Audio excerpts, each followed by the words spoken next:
What's up with you, everybody? It's your man, Moyo B. And Nicole. We're back at it with some more reaction videos. Geography Now. Geography Now. Yeah, we been a couple of requests to check out the Canada version. So we're finna check it out because Canada is our neighbors. Yeah, man. And this one should be a cool one. I feel like this is the first one like in our real neighborhood that we've done. So we kind of see what he says about like, you know, our neck of the woods. Yeah, somebody said in the comment section how they do it. They do it like in order, like alphabetical order. Oh. I don't know how true it is, but they said so. They said like United States is gonna be coming up pretty soon. So they haven't done one on the United States yet? Nah, they did. Okay. Well, not Geography Now. They did something with the United States, but not Geography Now version. Okay. They do other stuff too. That makes sense because there are so many countries in the world. Like keeping track would be so hard. But yeah, if you went in alphabetical order, it would make your life so much easier. Yeah. So we're gonna dive right into it. All right. Here at Geography Now, we got over 40 people that emailed us to help out with this episode from Canada. So without further ado, here comes the Canada episode. It's time to learn geography now! Hey Geography peeps, I'm your host Barbie. A lot of people sometimes have trouble distinguishing between Americans from the US and Canadians. Here's a little analogy. Americans are kind of like teenage boys. They're opinionated, energetic, and confident, whereas Canadians are kind of like teenage girls. They'll be polite to you to your face, but then they'll talk crap behind your back. That being said, let's see if we can dissect the flag.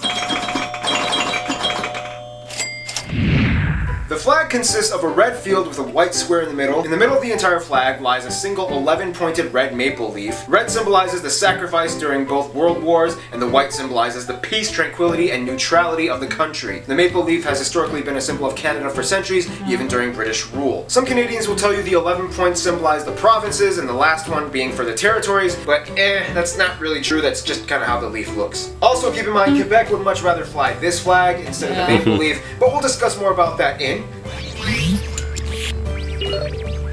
Alright, so Canada is huge. It's the second largest country in the world, so it's pretty safe to say that you can bet that there's going to be a lot of interesting things when it comes to administrative divisions. First of all, Canada is located on the North American continent, right above the United States, bordered by three oceans, the Atlantic, the Arctic, and the Pacific on all three sides. The country stretches over 6 time zones and is divided into 10 provinces. Yes, people, Newfoundland and Labrador are together one province, and 3 territories in the north. The capital of Ottawa being in the province of Ontario. Ooh, now let's have some fun. Now, the thing is, Canada's domain is lavished with sovereignty enigma and semi-autonomous wonder. First of all, let's talk about the border. At over 8,800 kilometers or 5,500 miles, with thousands of markers along the way, Canada and the US have the world's longest border between any 2 countries. Things are a little tame on the east coast, except for that one island they have a dispute with Denmark over, and that one other island within kayaking distance that France refuses to let go of, until you get to the Quebec-Vermont border, and things get a little messed up when you reach Derby Line and Stansted. Since the town was built before modern-day borders were properly established, the town has a variety of houses, businesses, and buildings that lie directly on the border. Hudson Bay Library even marks the border in its reading rooms and has an entrance for people on the US side and the Canada side. People of each country must enter on their side, and if they exit on the opposite country, they must stay on the sidewalk and report to the customs office. Failure to do so and stepping on the road can result in arrest. And this delightful accidental slab of confusion, known as the Northwest Angle, that belongs to Minnesota, mostly owned by the Ojibwe tribe, situated on the Lake of the Woods, where you can find the reassuringly perfect getaway spots, Massacre Island, and Little Massacre Island. The border tries as best as it can to cut straight on the 49th parallel, even though it zigzags a little bit, and 4 airports have runways that either straddle or are exactly parallel to the border. Somewhere around 80% of Canadians live within 100 miles or 160 kilometers to the border of the US, and the further north you go, things just get a little kind of fuzzy and neglected. They still have a little bit of trouble integrating the rest of the land the further up you go. There are only 2 main highways that lead to the Yukon and Northwest territories from the south, whereas there are virtually no roads leading to any of the provinces or territories into none of it. The only way to get into none of it is to either fly or take a boat. I mean, technically you could walk across the border, but that would suck. Speaking of none of it, Canada has the most northerly inhabited place in the world. Alert Canada, a perpetually icy, frozen, desolate settlement typically operated by as few as 5 people year-round, functioning as both as a militaristic station and a seasonal research facility. Now, the one thing you have to know about Canada's administrative divisions is that it all kind of constitutionally fits together until you get to Quebec. Although Quebec is still considered a province of Canada, they've made it very clear in the past that they have a strong sense of Quebecois nationalism that many even take to the separatist extreme. Nonetheless, many of Canada's divisions and functions are heavily influenced by the landscape, such we will discuss in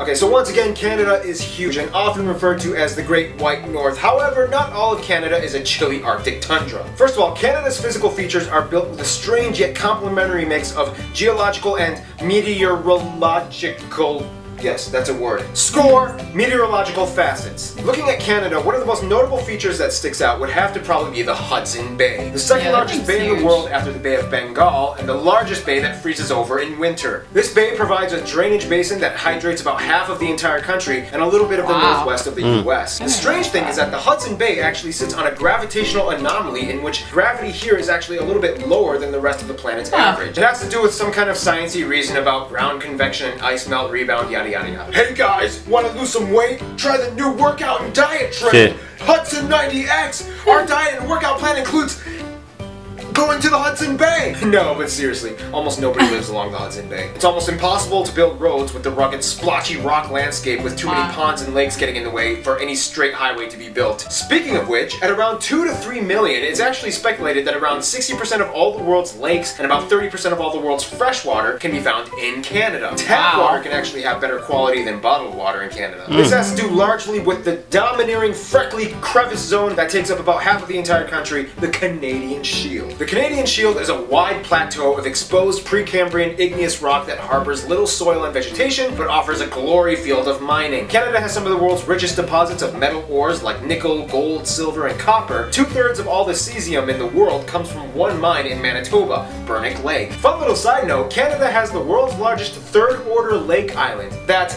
an island in a lake on an island in a lake on an island. Located on Victoria Island, this little squiggly 4-acre rock was discovered by map nerds who scrolled Google Maps just a couple of years ago. The island has no name and has most likely never had anyone step foot on it. I mean, I'll do it if nobody else will, but I might need a corporate sponsorship. I'm looking at you, Aunt Jemima. Canada also has 2 of the top 10 largest impact craters on Earth. Sudbury Crater in Ontario and Manicouagan in Quebec with its almost perfectly circular imprint flooded and now a reservoir that you can see from space. Okay, there's a lot more in this section, so I'm just going to kind of rapid fire throughout all the rest of the facts. About 40% of the country is covered in forests and about 1/10 of the world's forests are in Canada. Over 60% of the world's polar bears live in Canada. The Bay of Fundy has the world's highest tidal range with the highest point being over 16 meters. Niagara Falls looks cool. Mount Thor has the world's highest vertical drop. Quebec alone supplies about 70% of the world's maple syrup, and they actually have a maple syrup reserve with over 222,000 barrels of maple syrup. Prince Edward Island has a weird natural phenomena in which the sands on the beach make this weird squeaking noise when you step on it. No way. Here's some footage. What? We gotta go. The largest inland lakes besides the ones shared with the US on the Great Lakes are the Great Bear and Great Slave Lakes, named after the slavey people. No, I'm not talking about slaves, I'm talking about the slavey people. There's a difference. One we'll discuss in...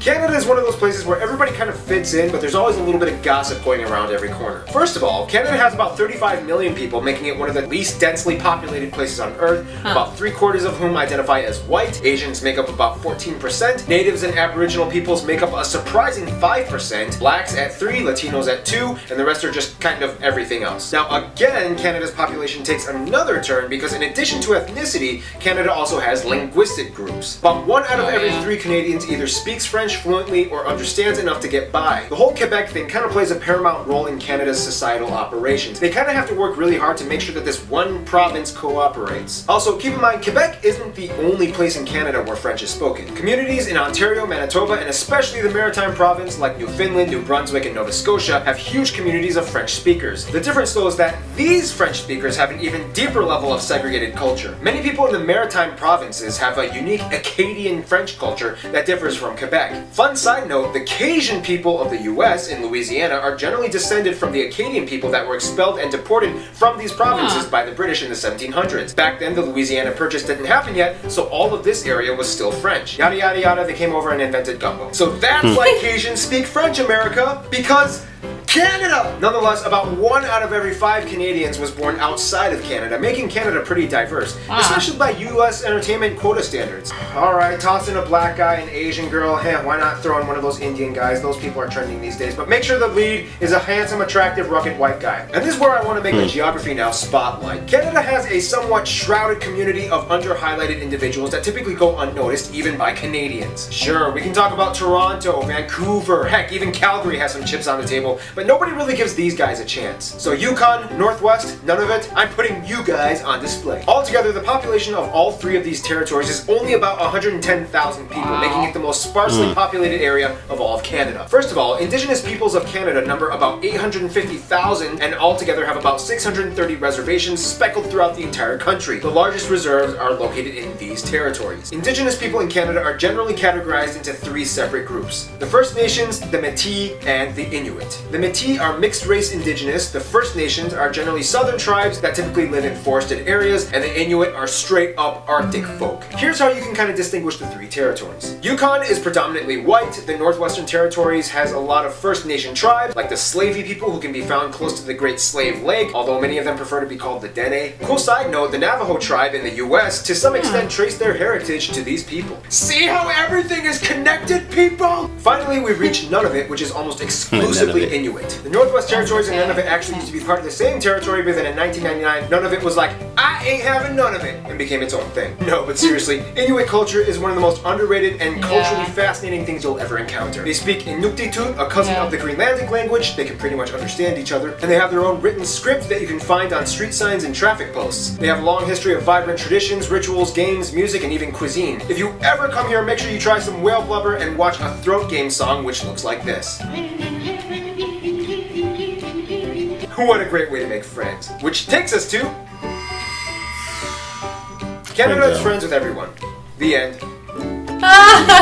Okay, let's just a little bit. Okay, so Canada does kind of typically diplomacy outreach to pretty much every country that they can grab at. Heck, they even had good ties with Cuba after the US put an embargo on them. Nonetheless, Canada's relations kind of typically shadow those of the US. Allies with the same allies, and opponents with the same opponents. I mean, have you seen the movie Argo? First of all, Canada is not only part of the Commonwealth, but the Commonwealth realm. Yes, there's a difference. So in general, they pretty much get along with everything that was once part of the British Empire. Then you get the Francophone countries that also gel well with Canada as well. The funny thing is, although the US complains about the immigration procedures of Mexicans into the US, Canada is actually trying to coerce and entice Mexicans to come in. With its low birth rate and a need for a bigger workforce to assist the aging population, Canada has relaxed its immigration and visa policies in order to gain skilled workers, and specifically from the Central American regions. Flyers and advertisements are spread all over Mexico encouraging them to move in. Of course, when it comes to those closest to them, Canada does have their top pick. The United States. Some say Canada is like the little brother of the US, some say it's like the best friend, but in all honesty, Canada and the US are kind of like teenage high school sweethearts. Canadians and Americans have been there for each other since day one. The US is the largest export and business partner of Canada and shares the closest diplomatic ties both nationalistically and militaristically. The difference between Canadians and Americans, though, is that Americans gain their independence by force, whereas Canadians by diplomacy. American immigration policy is like a melting pot where people are kind of expected to assimilate, whereas Canadian foreign policy is kind of like a mosaic. People are encouraged to be distinct culturally. In all honesty though, they are kind of like a cute little teenage boyfriend-girlfriend couple. Sometimes they like to poke fun at each other, but at the end of the day, they're totally dating and they're totally making out with each other in the back of movie theaters. In conclusion, Canada, you little sweet cheek you, I'll pick you up at 7. We're going out for some pancakes on that island, in a lake, on an island, in a lake, on an island. With maple syrup.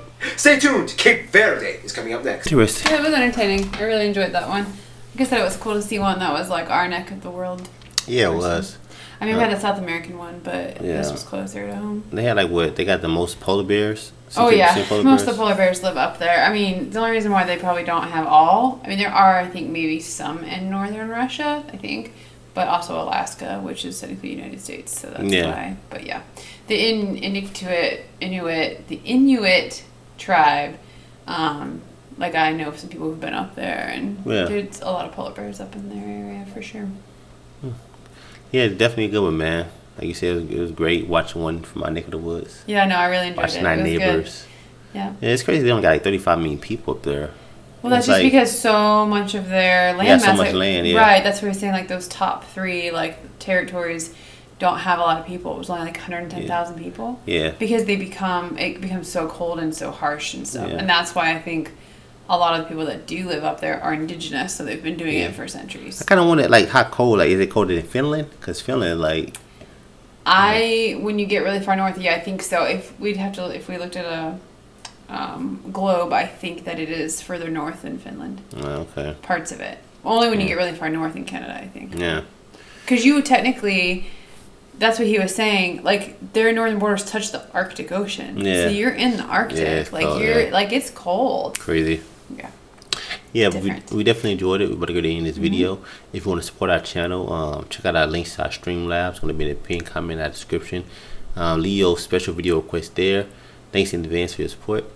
Don't forget to subscribe. And thumbs it up. Turn on notifications. It's your man, Marie. And Nicole. You want to catch you on the next video. Awesome. Peace and love, baby.